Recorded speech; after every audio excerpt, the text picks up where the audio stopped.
Check, check, mic check. Check, check, mic check.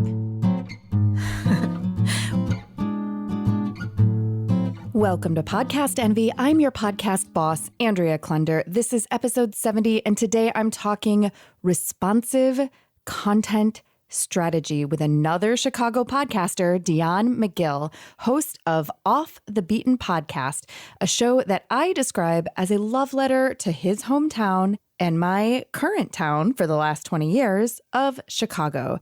That love letter isn't without the occasional critical eye, however, especially in these times of escalating violence, racial tension, economic inequity, and mounting pressure between residents and police.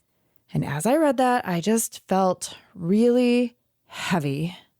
I actually recorded this intro once and then had to scrap it because things have recently taken another turn for the worse more recently here in the city with organized looting and vandalism. And it breaks my heart, A, that it's happening at all, B, that it's being covered by the national media in a weird, very slanted, not so informative way. And if you say, meh, maybe I'll skip this episode, I don't really care about Chicago, wait. We are also talking about podcasting while Black. Dion says he's used to being, quote, the only speck in the milk, unquote, and how he has been credited with single-handedly, quote, bringing diversity to town, end quote. We talk about waking up to the realities of other people's lives that are not part of our own experience, keeping professional boundaries between your job and your podcast, doing the things you admire, and the dangers and joys of getting sucked into Twitter. And truthfully, what resonated with me most as I was listening back to the episode during editing is this realization that we as podcasters, as content creators, as humans who both tell stories and listen to stories, actually have the power to change people's worldviews. In this episode, I confess some things that I didn't know about my own history, my own city, and Dion tells a story about what he observed firsthand during the Chicago protests following the murder of George Floyd that actually made me think twice about the official line I was hearing and buying into from the mayor's office. Side note, I do love our current mayor, but it gives me pause and reminds me to check my assumptions. Off the Beaten Podcast and Dion McGill will be linked up for you in the show notes and at thecreativeimposter.com/podenvy070. And just so you know, Dion is such a good conversationalist. He and I could have talked for at least another hour easily, but we restrained ourselves. And in fact, in the interest of time, I decided to cut two of my favorite parts of the conversation, which were so good, but a little off topic from podcasting. It was painful, but if you want to hear Dion riff about gentrification in Chicago and the changing face of the city, and wax poetic about the seedy back alley that is Twitter, click through from the show notes to Podcast Envy Craft and Culture, where I'm releasing 2 bonus outtake quickies with Dion in our secret members-only podcast feed. Membership to Craft and Culture starts at just $5 per month. And yes, besides outtakes, we also talk about podcasting over there. You will learn things, not just be entertained. And speaking of entertainment, I hope this episode will make you laugh and think as much as it did me. Let's find out what lights Dion McGill of Off the Beaten Podcast up about podcasting and our great city of Chicago. Dion McGill, thank you so much for joining me on Podcast Envy. Oh, thank you for having me. It was my absolute pleasure. So I am going to start out with a hard question. Okay. And that question is, why do you podcast? Ooh, yeah, that is a hard question, isn't it? You know, I was a fan of podcasts for years, and I've been blogging since I was a teenager. I remember, I think, was it Greatest Journal? And then from Greatest Journal to MySpace. I actually have a handful of friends that we became acquainted through my blog on MySpace. That was probably the pinnacle of my blogging success. Wow. Just hey, everyone has their thing. So it was just something that I was a huge fan, and I was like, I would love to do that. And then finally, I heard this guy on YouTube. His name's Wes Watson, and he's like kind of motivational speaker, kind of not at the same time. But he was having this conversation about, because if you admire something, he goes, so often we watch people and listen to people do things that we admire them for doing. Why don't you do it? And he says, why don't you acquire what you admire?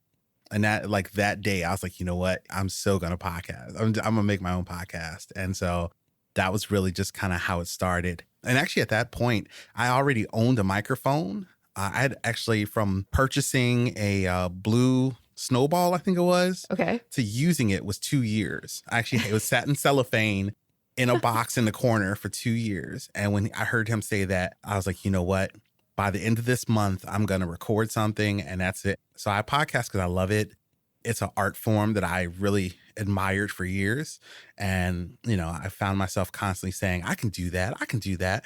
I don't know if you're a fan of musicals. It's like chorus line. Yeah. I'm watching Sis go pitter pat. And I'm like, I could do that. So I'm going to do it. Right. And that's exactly why I do it. Tell us a little bit about your background, because I know a little bit about your background, and I know that you have some varied experiences that have sort of brought you to where you are today. So give us the broad strokes of some of the things that you've done in the past. Yeah. So if you kind of just go backwards from today, I do communications now, which is a lot of blogging, a lot of newsletters, a lot of social media.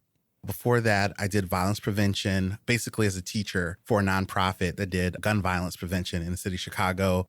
Before that, I was a Chicago public school teacher. Before that, I taught in Alaska. And then before that, I was in the Illinois Army National Guard for 9 years. Born and raised in Chicago. So other than the military and my 2 years in Alaska, I've always lived here. I was raised on the south side of the city in the Roseland community. And so, yeah, I'm a Chicagoan. And that's really the heart and soul of your podcast too, Off the Beaten Podcast. If I had to describe it in a nutshell, I would say it's like a love letter to Chicago. I love that description. It's as podcasts do, it's evolving. But the idea behind it was, and it kind of ties to the Wes Watson moment.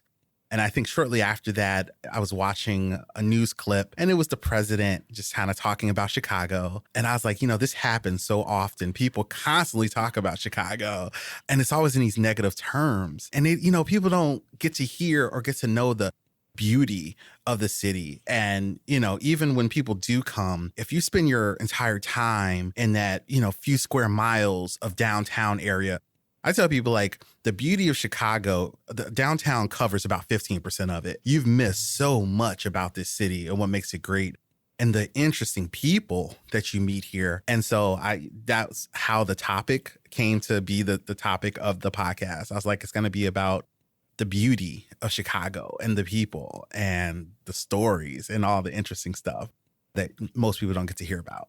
Yeah, it's true. And even as someone so I moved to Chicago in 2000, the year 2000, and I had just graduated college in Kalamazoo, Michigan, and I was 21. And I was starry-eyed, big city, everything seemed edgy. And I moved to Bucktown Wicker Park, which 2000 was kind of that neighborhood.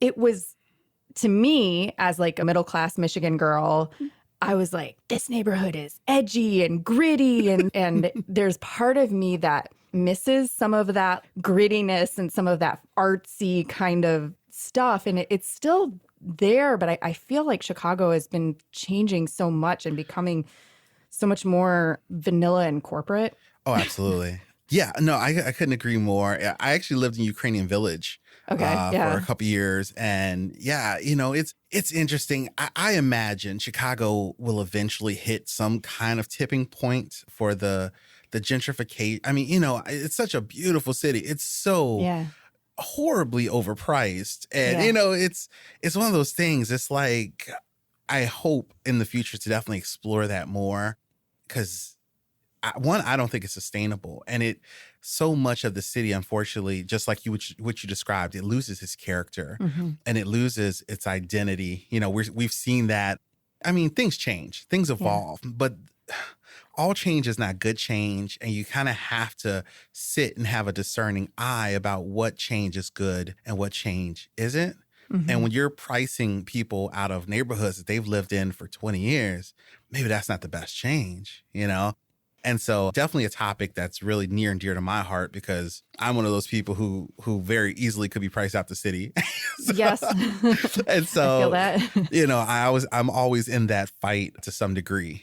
When you're looking for or thinking about your show, how do you kind of pick and choose what each episode is going to be about? How do you do your topic selection? I'm a weirdo. I'm a very big self-proclaimed weirdo. And for me, it's like, if I'm going to find it interesting, there's like 20 other people who find it interesting. And I'm totally okay with that to begin with, And so for me, the idea of interviewing people was just, it actually stems, and I was thinking about this actually yesterday. It actually stemmed from one event. I have a friend named Veronica, and she and I would get Mexican food after training jujitsu. And we'd actually go to our friend's jujitsu school in Niles. And so we'd go to this school in Niles, and afterwards on, I think that was Thursday night, we would go and get Mexican food. And I started, because the conversations were so hilarious, I started Facebook Living them. Okay. And it actually got to a point where people were like, are you guys going to be talking this week? Because we would just have these like conversations about Chicago and about education and gentrification and, politics. And I was like, this is exactly what my podcast should be. Just me and someone talking about whatever and, letting them express themselves so the world can see, how, some of these going back to the idea of these beautiful people that habitate the city. And so for me, it's like almost every day, I probably see like 20 people. I'm like, I want that person on my podcast. I've drawn a very strong line of not mixing my podcast with my professional life. And that actually limits me in a lot, because a lot of the people I would love to have my podcast are people I interact with for business as well. And so I've kind of, at least for now, made this very strong line that like I don't invite people that I will have business dealings with. And so that limits me in some ways. But for me, it's just, is it a topic that I would be interested in? And if so, I'm running with it and just go from there. Why that conscious choice to keep things very separate between the podcast and your professional life? Man, I'm not the most, what's the way to put it? I'm always worried that I'll say something that's completely out of pocket. Because there's certain things I'm very passionate about, and my professional life kind of revolves around these issues. I work for an organization now that does violence prevention. We're very closely tied to the health community and doctors. And I don't necessarily want to put my employer in a position where they have to be kind of held responsible for something I've said. And so for me, it's just a very clear line. This is my personal life. It has nothing to do with my business life. So, what I'm saying? For me, it's very easy to say, so mind your own business. Very few of my, for a perfect example, very few of my colleagues know I have a podcast. It's not something I talk about like all the time at work. My friends, everyone knows. But Yeah. but I very consciously, I'll kind of say to someone like, oh yeah, I got a podcast, but it's not something, because I just don't want to get that entanglement. And I'll give you a perfect example, actually. I had a blog. I still have a blog. But one time I posted a blog about the Chicago police that was very strongly worded. And sure enough, my boss got all these emails telling people to fire me. And she was like, that has nothing to do with work. Like, yeah. And I was like, yeah, I know. And I've never mentioned you in it, so I just want to avoid that as best I can. It's actually really smart and important because it's come up a few times recently in the podcasting space. There's been a few news stories. And now, of course, I can't remember the details. This is why I was never a good history student, because I would memorize details for the test and then immediately forget all of them. So there have been a few cases that have come up of people who've had prominent government positions or teaching positions or things like that who have a podcast, and they said something and they're thinking in their mind things are separate, but they overstep somewhere or they lose their job because of something that they said that is coming back to reflect on something else. And there are some companies who are actually having people sign as companies become more and more aware of this, there are companies that are having you sign things when you get hired that state that you will not be starting a podcast, you will not be blogging on the side, you will not be doing any public-facing content creation, just to prevent that thing from happening, I guess, and kind of make sure that you're not accidentally speaking on behalf of your employer. Yeah. And it's interesting. So the job I have now, I actually got because of my blogging. The woman who hired me, my former supervisor, was a fan of my work professionally. Okay. And then she actually read my blog, my personal blog as well. And she just really liked the work that I did. She goes, I really like your writing. I really like the social media you do. And she was like, I want you to come work for me. And so, there's always that link. But yeah, and it's one of those things I always ask if I'm in a position to have a job or something. I mention it, I ask about it. I'm like, look, I have this, now I have a podcast, I have a blog, I write, I do a little bit of the YouTube thing, and I have opinions. And so if that's an issue, we need to just go ahead and get that out in the open now because, and for me, it's one of those things, it was here before you and it'll be here after you. So you just have to be okay with it rather than me stop doing it because that's not happening. Yeah. So the podcast angels have landed. Does that make them sound like fancy fighter planes during the annual Chicago Air and Water Show? And they are here with a very special message.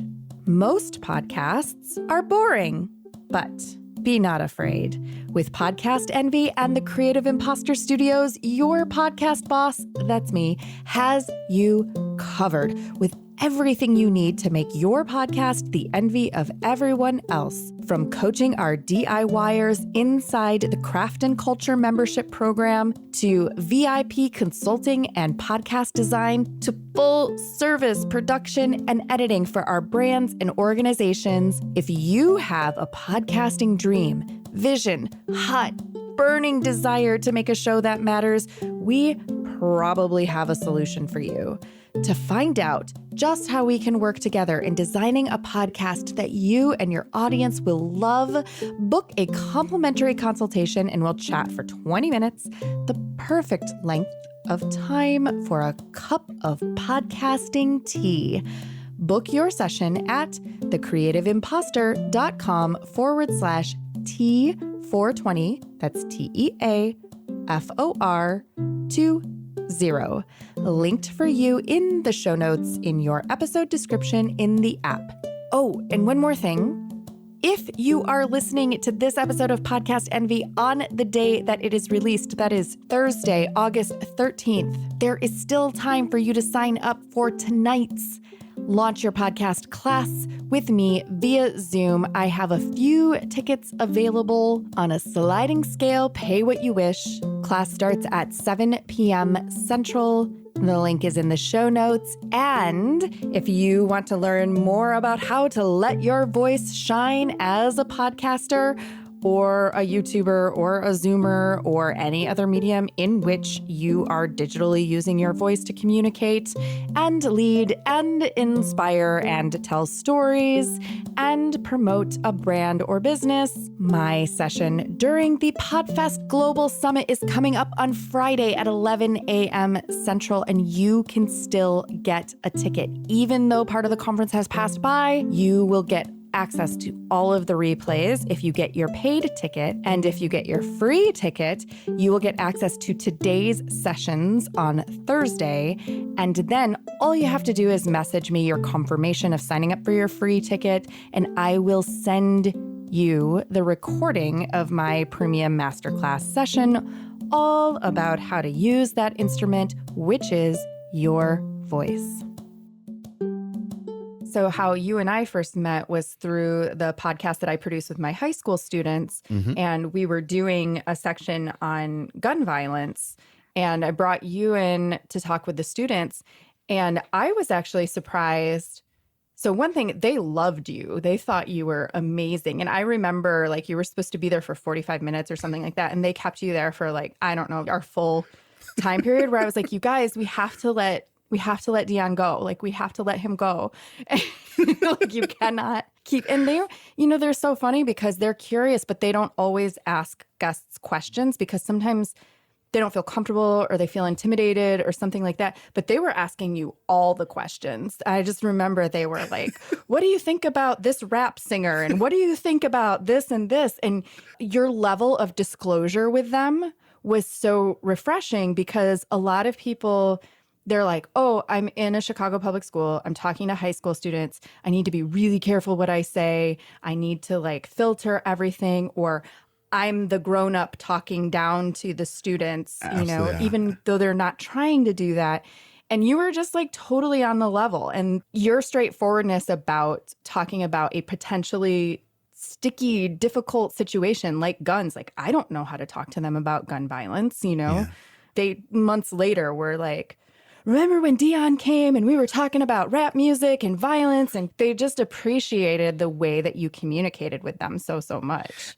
It is funny. I remember that day, and I remember being like you were like, you're supposed to be here for like 45 minutes. I think it was like an hour and a half later. I'm like, do you want me to keep talking, or should I just like leave? But no, it was so great. And it's funny because I always say, so I used to teach in a public school setting, and I always told people I was the best teacher and the worst teacher simultaneously, because the exact same way you saw me talking to your students was how I would talk to my students in the classroom. And I'll never forget one time having an administrator come up to me and go, so Mr. McGill, a couple of students came to talk to me about this standardized testing. I said, yes, sir. He goes, could you please stop referring to it as the man's test?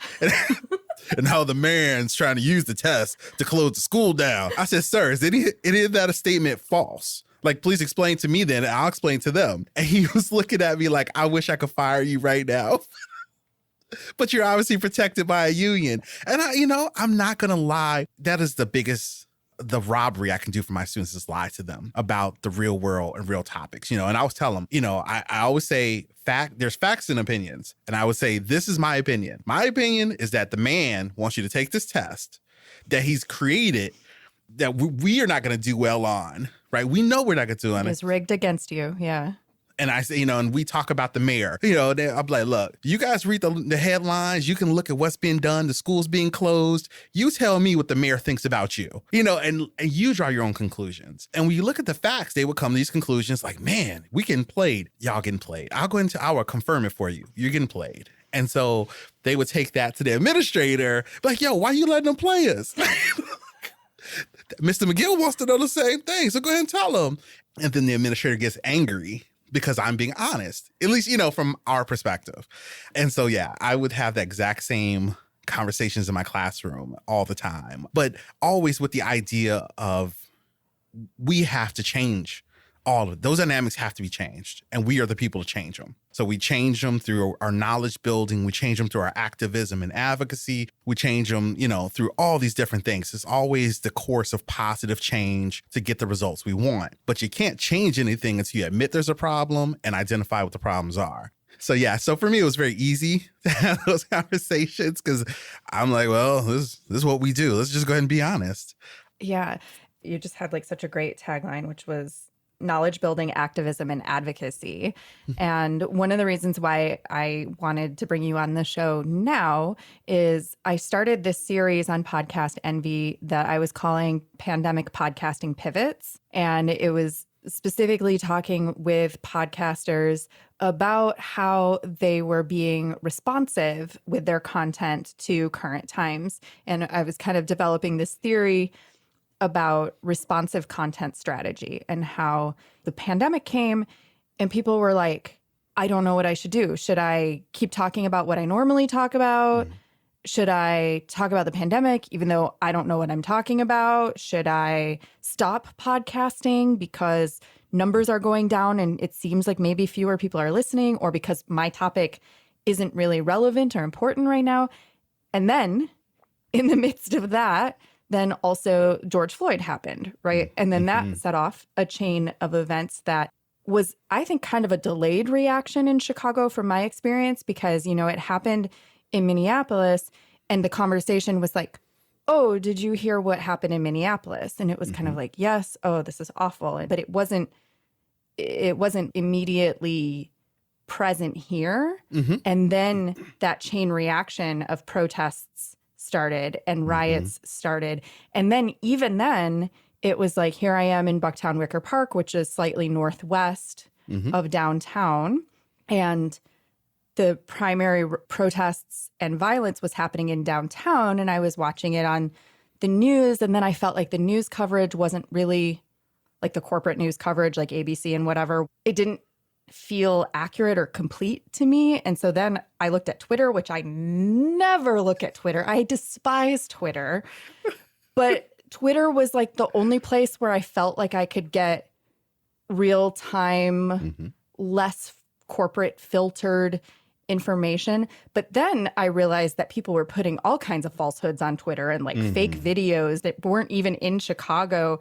The worst one was one night, it was late at night, and I could not stop looking at Twitter. I think I was developing mental illness in that moment because I couldn't take myself away from it. I was glued to it and I was getting tired. It was in the middle of the night and somebody posted, y'all, they broke into Lincoln Park Zoo and started looting the animals.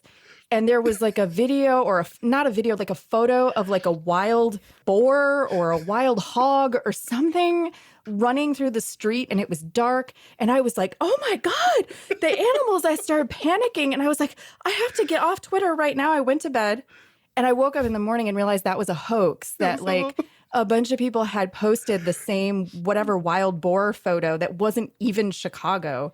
And the zoo had not been looted. The animals were not. Somebody posted like, there's somebody down here trying to sell a monkey for $15,000. All false. I'm so sorry. I'm trying to like muffle my laughter. I remember that evening. I remember all of those Twitter posts. So I'm just like, I remember that. People out here trying to sell big cats. Yeah. Like, what? And you don't know fact from fiction. It's really hard. It's really hard to tell the difference, especially, if you're not on Twitter a lot. It's like a very weird place. Yes. Yeah. And so it's funny. I actually became a fan of Twitter. I think this is what they still call it during the Arab Spring, especially when they had the uprising in Egypt. I did not really use Twitter up until that point.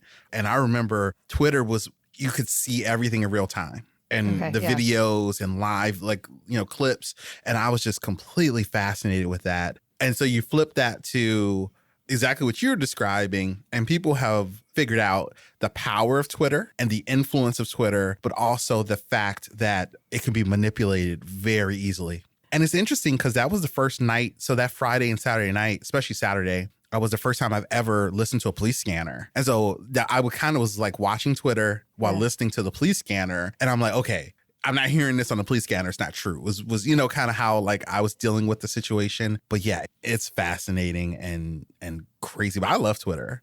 I mean, once you start learning the hashtags, it becomes something that's easy to do. Yeah. But I love Twitter. It's like the back alley. It's where you meet all the questionable characters, and it's amazing to me. I actually love that platform.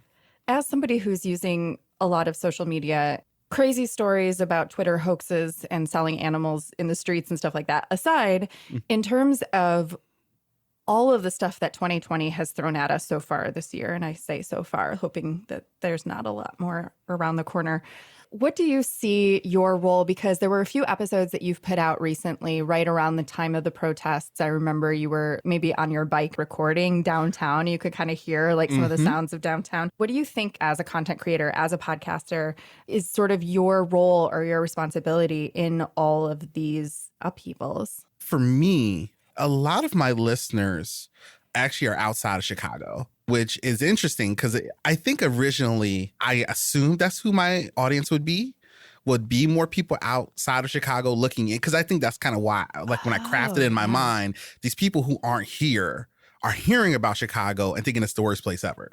Right. And that's not true. So I was crafting, I think everything was directed towards them. And so in reality, a lot of my audience actually is outside Chicago. And for me, I want to be as a reliable a witness as I can be to what's actually going on, especially during these times. I was actually there. Also, the Friday was the first big protest here in the city that turned into a riot at some point. But I was there Saturday.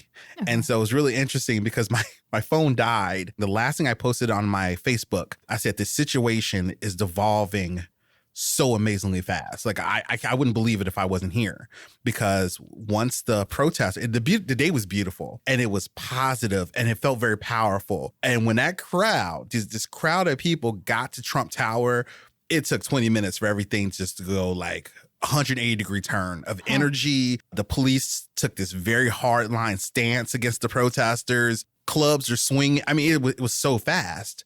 And that was the last thing I posted. I was like, yo, this is getting crazy so fast. And my phone died like 5 minutes later. So everyone's like, oh my God, where's Dion? Is he okay? Is he dead? So I posted that at, I believe it was 6 o'clock. Okay. And I got home at 9. I got home just as the lockdown, the curfew kicked in. So I got home about 3 hours later. And I wish I'd had video, because I would have been taking audio for sure. But trying to, and I got home and I posted just kind of what I saw.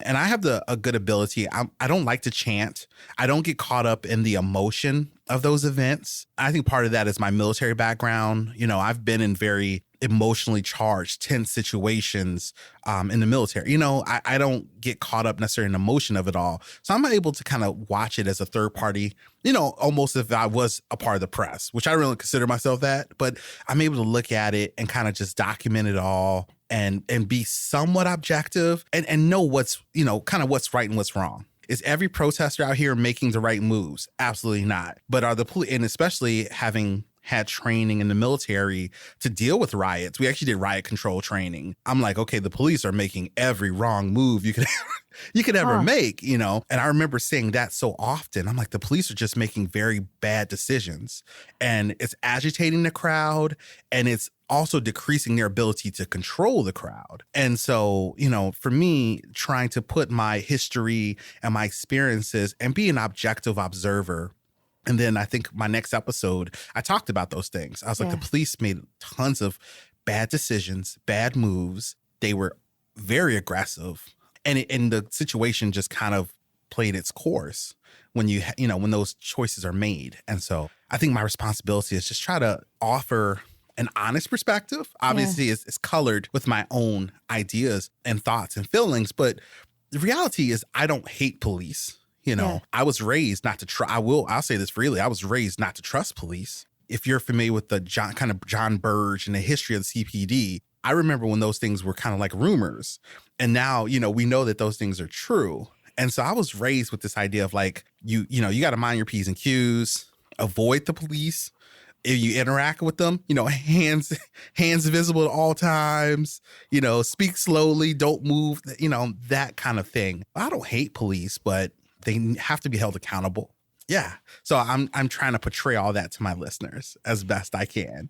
Yeah. And it's interesting because, as you were talking about that perspective of not trusting the police and having real historical reason to not, that was new to me when I was working, in my 30s, working with these high school students who are mostly South and West Side Chicagoans, mostly male, and mostly either Hispanic or Black.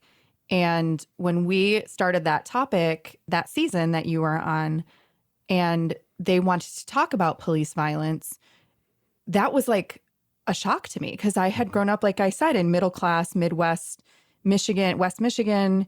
I was in a city, so we had, not everyone around me was white. I was in public school. Not everyone in my public school was white.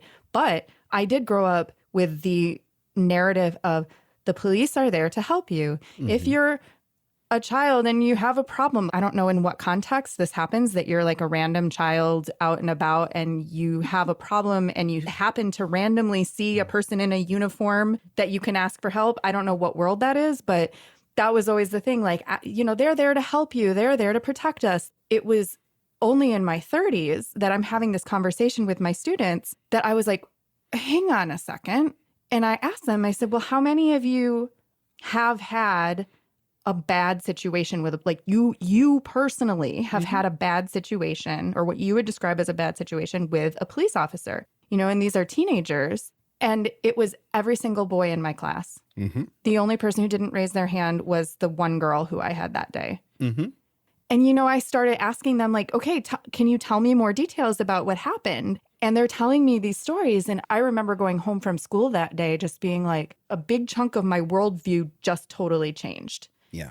and the history with the Chicago police, which we don't have time to get into today, but I will link to something in the show notes of the episode because it is really fascinating and awful. Yeah. That was also something that I had never heard of before you came in and you were talking about the history of that. And that was the first time I had heard that. And it's just interesting to me how there are these things in our history that we just don't know. Absolutely. Yeah. Yeah. Because I think one of the things you have to remember too is now it's frowned upon, even though it's being celebrated by some parties. Stop and frisk is now frowned upon fairly universally, right? Just stopping people for no good reason, turn your pockets out, put your hands in your head, turn around. But at a point in time, that was the everyday thing. That's right. That's what we did. Oh, you cats, everybody come here, line up. Put your hands, and so, you would see that all the time. Guys lined up on, cement, almost like a movie. Bunch of guys lined up, hands on their heads, cops going through their pockets. What are you guys out here doing? They're like, we're just chilling. We're just relaxing. At one point, it was, you have to check the size. Was it groups of 5 or more were legal at one point in some cities, right? You couldn't congregate because that was considered then like a gang. And, that stuff was real. And you would get that harassment that follows that. Not to even mention just that the policy themselves are just, jacked up. And so you have that history. You have the John Burge history. And now like the DOJ comes in, they do a study. They go, oh, CPD has violated the civil rights of citizens for decades. And when you get that fact laid on the table, you're like, oh, I knew it all along, but now I'm glad the world is with me, That's how I look at it. Yeah. And it's interesting because even a lot of your students, they don't know the history. No. They just know their lived experience, which is like, yo, they harass me all the time. And you're like, oh, and you have that too. Yeah. There was something that you mentioned on one of your recent episodes that I was thinking about where I think it was maybe the Juneteenth episode. And you were talking about as a podcaster and being a Black person podcasting is interesting because podcasting is like predominantly white. And also, I'll say from my perspective too, is predominantly white male. Oh, absolutely. Absolutely. Yes. I've been in podcasting for about 5 years now. And I have definitely seen over the course of the 5 years, it's growing overall. And I'm noticing more diversity in terms of gender, in terms of race, but it's still predominantly white male dominated space. And you had mentioned a group that you had joined for Black podcasters and how it was kind of important to have that camaraderie. I'm kind of curious if you can just speak a little bit about your experience and how you view that foray into a media space that feels predominantly white male dominated. Yeah, no, absolutely. I'm very accustomed to being like, the joke. I always say like the only speck in the milk, and I think for a couple of years it was having the black face in a white place. And then when the movie Dear White People came out, it was being the token black, And then for a while there was the big meme Token Tuesday, and you kind of post stories about, I remember when, me and my friends went camping and they were like, oh, there's a bear coming, go get it. Like, what? I don't have superpowers. I'm just Black, But no, I'm very accustomed to that. And so for me, it really doesn't affect me very much, but especially in this climate, because the worst thing, one of the enduring pieces of the Trump presidency and this period of time is going to be the fact that it makes you question everything and everyone. In some ways, I've actually had a great example of this recently, if I may. I do Brazilian Jiu-Jitsu. I love Brazilian Jiu-Jitsu. And doing it, you look up to these people who've dedicated their life to the activity and who are amazing competitors. I want to be like that. I want to be driven. I want to be dedicated. And recently, it turns out that one of the best competitors in the world, 100% best competitor in the world, is extremely racist. Extremely xenophobic, sexist. You throw it out there. And I was like, what? And then he's part of one of the best teams in the world. So then I'm looking at the whole team like, are you all like, like there's so much of that in our professional, personal lives. And that to me is like the worst part of it. And so when I heard about the Black Pod Collective, so that's actually the group you're referring to, Mm-hmm. I was like, it's kind of cool to be in a space where I don't have to worry about it. With that baggage is off me for a little bit. I can talk about podcasting, I can learn, and there's not always the worry of like, is this person like me because of me? Is this person actually like me at all, or just smile in my face? And there's a lot of that, unfortunately, in 2020. I've had to part company with people I've been friends with for years because I'm like, is that really how you feel? You can't respect me and have those opinions. They don't coincide, unfortunately. And actually, just yesterday, I actually did a webinar with a group called Afros in Audio. Yes, I've actually discovered both those groups. And it's just great to also have that support as well. For me, it's more of just having the emotional baggage off my shoulders when we're having conversations, when we're interacting, where it's just that baggage that unfortunately 2020 has brought and put on the table. But I'm comfortable. I'm always going to do me because of my experience. I have a unique perspective, So yes, absolutely. I went to a high school that was predominantly white. I went to a college that was predominantly white. When I graduated college, which was another college, St. Xavier University, I received the award as the top history student in the program. I was the only Black student in the program. And I remember having that conversation with a professor, one of my favorite professors, a Black Republican. And we were talking about, Black people in academia. And he was like, he goes, you deserve this award. And we were kind of talking about this. And we kind of got in a conversation. He goes, how many Black people are in the program? I was like, well, wow. He goes, you're the diversity of the program. And I'm very used to that. When I moved to Alaska, I actually had a man tell me to my face he was glad to see diversity come to town. And he meant it in like the best way possible. And he said it. I kept a straight face and I said, thank you, sir. And I walked outside and called my mom. And I said, Mom, I'm diversity. This is it. I've reached the pinnacle of my life now. But yeah, it is daunting, because you also wonder, will I be able to pull a audience as able to see me for me? Not see me as a Black person, not see me as whatever they want to see me as, and just enjoy me for me. Yeah, that makes sense. What advice do you have for a podcaster who is really looking at how they can be more responsive with their content, with whatever is going on around us, whether it be a global health crisis, whether it be violence and riots erupting, whether it be things that have been percolating for a long time that rise to the surface of public discourse and consciousness, and you're trying to create your content and stay connected with your audience, but you're also looking to be responsive to what's happening in the world. Do you have any advice for that podcaster who's just trying to navigate it all? I think we all have a part to play, like in these conversations that are going to be happening over the next however many years, and they're going to get more intense as we get closer to the election.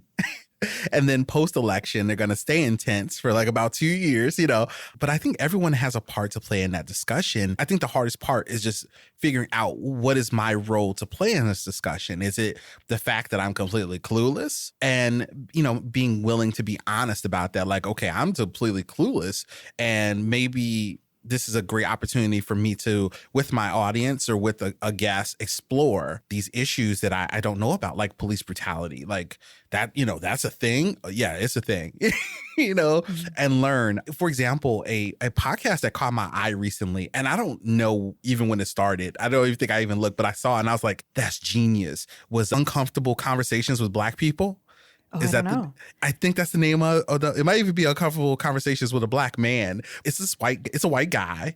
And I guess the premise is he just has these conversations about like these like very tough issues with a Black person. And I was like, that's genius though, because that's kind of what it comes down to. You don't know, and you're going to the source, and you guys are having this conversation, a discourse about these things to learn, to parse things apart. I don't have all the answers. My opinions are probably not all the right opinions, but I have my life. I always say I can only speak from what I've experienced. So my life experience to offer, and you have your life experience to offer. Like you were saying, up until a certain point, you didn't know that any of this was a thing. And so for you being able to express that, one, and then two, further explore that to learn is amazing. And that's a good part of the conversation, because there are people who are going to listen to you who will never listen to me. Mm-hmm. That's reality, right? And on the vice versa, there are people who are going to listen to me who are never going to listen to you, right?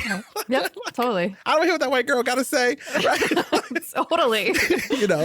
But in doing that, we kind of can try to help bring the people who do listen to us closer to the center, right? We kind of, I always think of it as a circle. We're all trying to get to the center of the circle where we can all kind of coexist and figure out how we live together. Because in reality, we're not really different. We're different economically. That's really what separates us, right? I heard this great quote I heard the other day. Race is not real, but it has real consequences. And that, to me, I've said that to my students for years, because it's, true. Race is a social construct, but it has real consequences in life. And so once you kind of figure that out, that what really separates us in any real sense is actually the economics. How much money I have versus how much money you have is really what separates us, not the color of our skin. And so once we're able to kind of bring our people closer to the center of understanding and embracing each other, that's really the role that I feel like I want to play in the realm of podcasting. And I think that's what everyone is able to do in their own way. Is there anything else that you want to share with Podcast Envy listeners that you didn't get a chance to say? Man, I'm completely fascinated that you actually listen to my podcast. I feel like Stephen King right now, because I'm a big fan of yours. And so I'm like when you were like, I listened to your podcast, I was like, what? And that's amazing. No, thank you so much. Man, I'm on cloud 9 and I'm going to be on cloud. Like my friends, I'm going to be insufferable for like the next week. But I appreciate that. And thank you for the opportunity to chat about these things. I truly appreciate it. Podcast Envy is produced by your podcast boss, Andrea Klunder. That's me.